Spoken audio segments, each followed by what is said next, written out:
Iyak ka na. Nakuha ko po yung gold, hindi po nasayang yung training. First year ka pala? Ilan? Grade na po. Grade 9. Hindi na sayang yung training. So, first gold, unang gold mo ba to na sumali dito sa palaro? Yung unang po silver sa Cebu. Tapos Sa ngayon, 3,000. So, defending champion pala. Or... Hindi, 3,000. Second silver. Kasi okay. Okay. So, ano masasabi mo ngayon sa pagkapanalo mo? papasalamat po ako kay God po dahil narinig niya po yung mga panalangin ko at mga sacrifice ko na ginagawa sa training. Minsan po kasi kung nag-training po kasi ako, umiiyak po.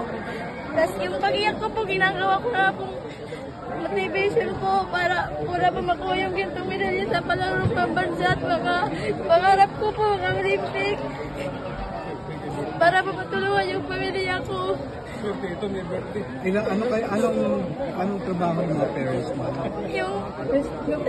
Yung mama ko po wala, yung papa ko po nagbibinta na po ng isda.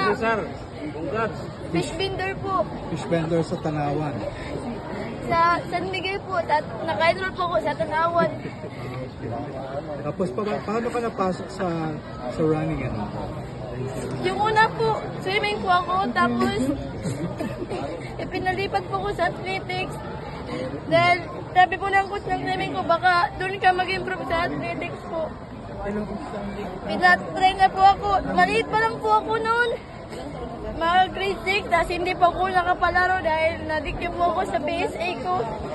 Elementary ko po, tapos yung pang-high school po yun, nakuha ko po yung silver.